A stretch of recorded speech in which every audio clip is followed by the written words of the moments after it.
Olá, tudo bem? E aí? Tô aqui para um terceiro vídeo. Queria agradecer ao Vinícius pelo comentário, pela força, por ter se inscrito. E vamos em frente. Finalmente um comentário para dar um apoio. Obrigado pelo carinho, pelo elogio. Espero poder produzir algo de bom para quem quer que vá ver isso. Hoje eu quero falar sobre Noites Brancas, do Dostoiévski. Mais uma vez um clássico e um tanto quanto diferente, né? Os outros dois dos quais eu falei eram mais sérios. Esse a gente pode dizer que é um romance mamão com açúcar, mas mamão com açúcar faz bem pro estômago. Então, vou provar que vale o seu tempo. Dostoiévski é um elevador de pequenos, por assim dizer. Ele segue, principalmente nessa fase da vida dele, ele tem duas grandes fases da vida dele: a pré-siberiana e a pós-siberiana. Ele segue nessa fase, principalmente, a tradição russa que estava se desenvolvendo naquela época, de falar de pequenos trabalhadores, de funcionários públicos, de gente com uma vida extremamente comum. Era algo que estava surgindo na literatura naqueles tempos, na literatura russa, e estava na moda, entre aspas. E é o que ele faz nesse livro, nesse texto, o Noites Brancas, e repete em muitos outros textos dele. Provavelmente você já deve ter ouvido falar do Crime e Castigo, que é provavelmente a magnum opus do Dostoiévski. Isso é discutível, porque Irmãos Karamazov e O Idiota estão colocando sarrafo lá em cima também. Mas Crime e Castigo provavelmente é a mais discutida. Isso a gente pode afirmar. Crime e Castigo é a mais discutida obra de Dostoiévski. E muito diferente, se você ler Crime e Castigo, do que você vai encontrar no Noites Brancas, justamente porque foram escritas em duas macrofases diferentes da vida de Dostoiévski. Dostoiévski participou de um grupo anticzarista. Eles queriam a abolição dos servos, que era um sistema praticamente feudal na Rússia ainda do século XIX, já no século XIX ainda um sistema feudal desses. E isso levou a ser condenado, foi condenado à morte. Depois o czar revogou a sentença, ele não foi executado, mas passou pelo terror psicológico de estar diante do pelotão de execução e no exato instante que ia ser executado, receber a notícia de que não seria mais. Então, imagine uma situação catastrófica dessas. Depois disso, foi obrigado a servir o exército, foi exposto a trabalhos forçados na Sibéria, passou por 10 anos aí antes de retornar a uma vida literária, antes de retornar à vida livre, à vida comum. Então, isso mudou drasticamente a vida dele. Ao longo desses 10 anos, desse período, o único livro que ele podia ler era a Bíblia. E reza a lenda que numa tradução bem ruim. Então, com certeza, saiu outro Dostoiévski da era pós-siberiana, e isso se vê nas obras dele. Essa daqui, desse vídeo, A Noites Brancas, tem um tom muito diferente de tudo que vem depois. Isso fica bastante evidente. Mas a qualidade de ser um elevador de pequenos, que é algo que permeia toda a obra de Dostoiévski, já se mostra nessa obra, porque ele pega um romance cafona, vamos dizer assim, entre dois jovens que se encontram na São Petersburgo, que é o cenário clássico das histórias de Dostoiévski. E os dois jovens são um tanto quanto iludidos demais, mas ele cria uma excelente história, um texto muito lírico, muito forte, muito inteligente, com um tema tão pequeno, porque ele é um elevador de pequenos. E eu quero demonstrar isso numa leitura. Eu estou aqui lendo a edição da editora 34 e lerei da página 93 até a página 100.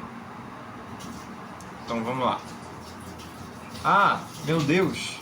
Interrompeu-me Nastyenka. O que quer dizer com isso tudo? Não estou entendendo. Ah, Nastyenka! Procurava explicar-lhe de qualquer maneira essa estranha sensação, disse eu com voz triste, mas na qual se encerrava uma esperança, embora muito longínqua.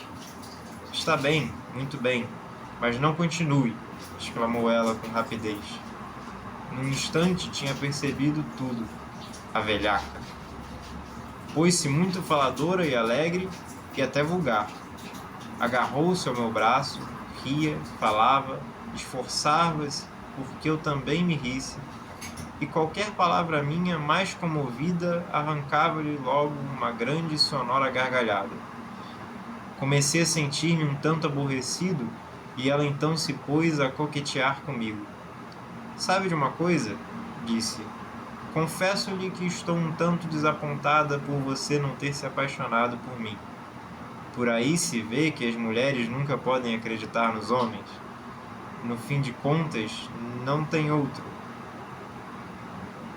remédio senão reconhecer, meu inconquistável senhor, que sou uma mulher inocente e sincera.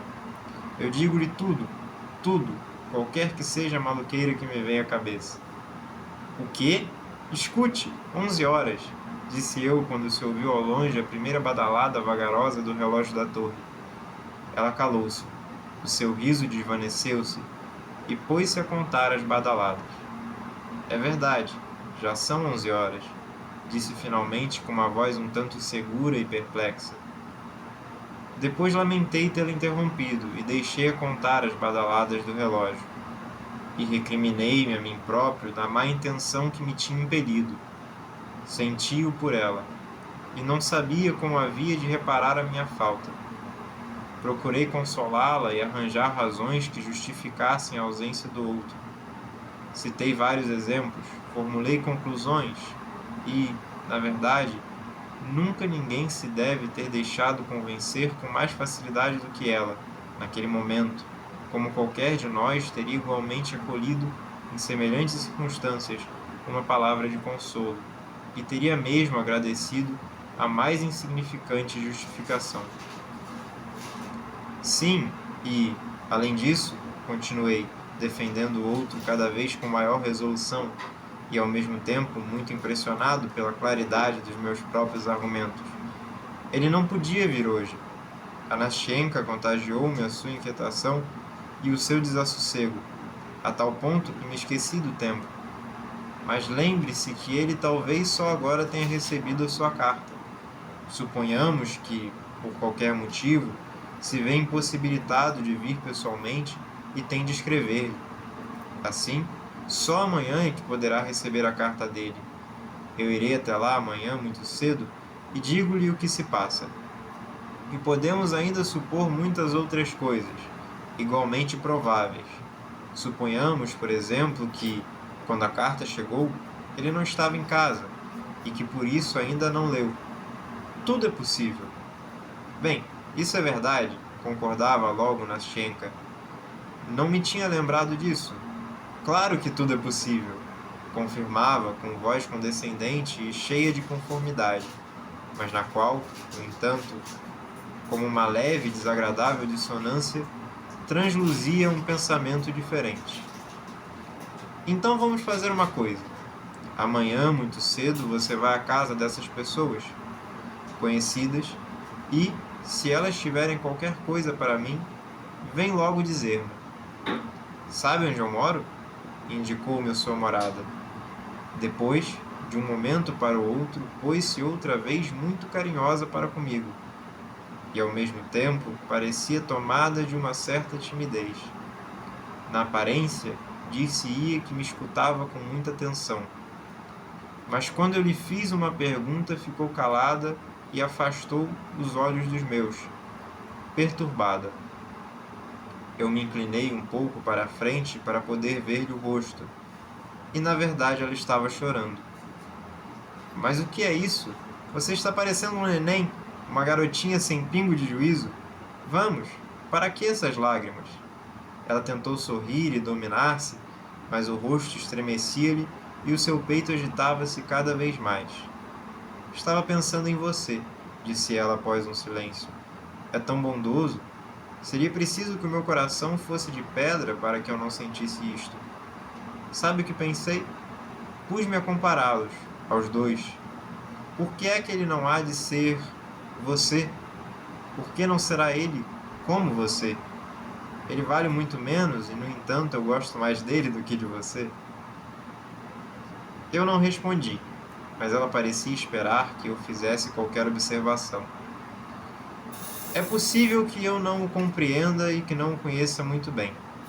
Mas sabe uma coisa? Parece-me que tenho um certo medo dele. Estava sempre tão sério e tão... como se estivesse também sempre cheio de orgulho. Provavelmente tudo isso seria só na aparência, porque no meu coração deve haver mais ternura do que no meu. É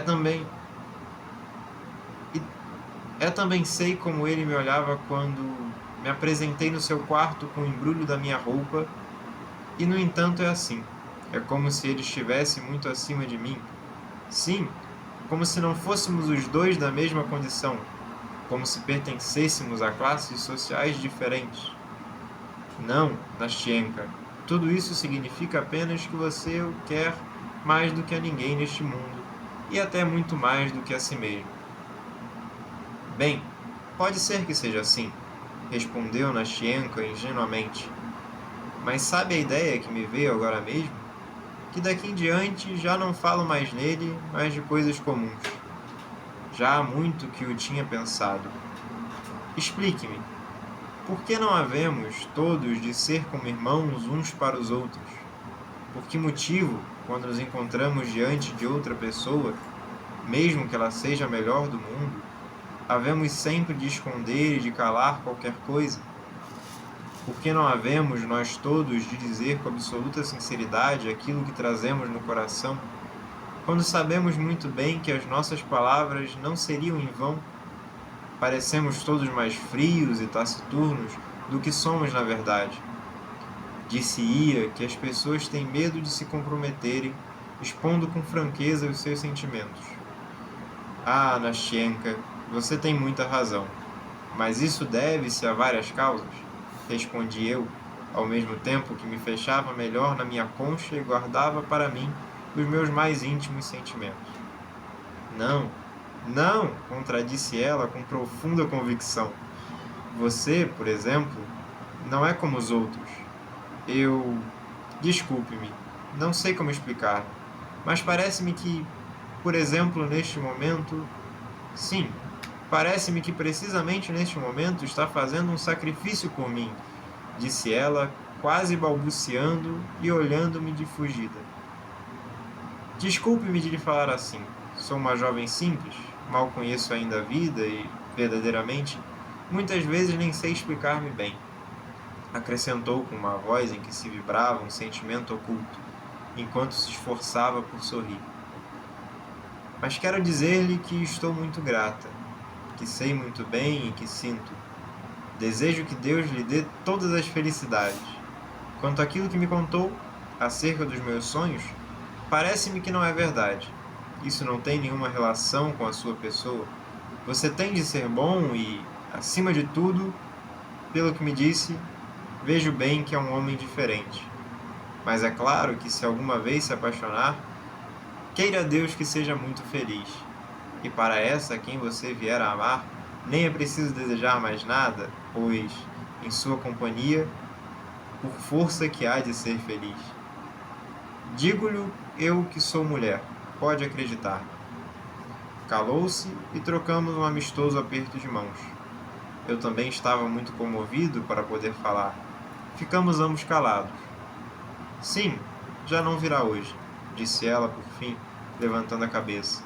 Já é muito tarde. Virá amanhã, disse eu num tom de voz firme e convencido. Sim, disse ela, muito satisfeita. Agora vejo muito bem que hoje era ainda demasiado cedo e pode ser que amanhã também não venha. Bem, então até breve. Até amanhã. Se chover, pode ser que eu não saia. Mas depois de amanhã, hei de vir sem falta. E você, venha também sem falta. Quero vê-lo para lhe contar tudo. Quando nos despedimos, estendeu-me a mão e disse-me, pousando os seus olhos sobre os meus, num olhar franco: daqui para diante nunca mais nos tornaremos a separar, não é verdade? Oh, Nastienka, Nastienka, se soubesses como estou só neste mundo. No outro dia, quando bateram as 9 da noite, já não pude ficar nem um segundo mais no meu quarto. Vesti-me e saí para a rua, apesar da chuva. Fui até o lugar onde nos costumávamos encontrar e sentei-me no banco. Passado pouco tempo, levantei-me e fui até a rua em que ela morava. Mas depois enchi-me de vergonha e, a 2 passos da sua casa, retrocedi sem levantar sequer os olhos para as janelas. Bem, ele retrocedeu, mas o Dostoiévski não retrocede na sua qualidade. A cada obra que você lê dele, mais você se apaixona. E ele é esse elevador de pequenos, ele é esse que escreve a história sobre uma noite branca na qual o sol nunca se põe, porque nunca se põe a estrela que brilha no coração dele também. A leitura foi um pouco longa, o vídeo está um pouco difuso, mas Dostoiévski é um tema amplo. Eu ainda vou gravar muitos outros vídeos sobre muitas outras histórias dele. Mas a primeira história dele que eu li foi Noites Brancas. E eu sugiro que você comece por ela também. Porque, quem sabe, ela não eleva o conceito pequeno que talvez você faça do amor cafona. Acho que é um bom começo. Uma hora dessas, dá uma chance para essa obra. Obrigado por ter assistido até aqui. Te agradeço de coração. Se você gostou, agora eu estou realmente virando um youtuber padrão. Se você gostou, deixa o seu joinha, se inscreve, ativa o sininho. Se quiser comentar alguma coisa, comenta. Sempre aberto a ouvir. E muito obrigado pela presença. É isso.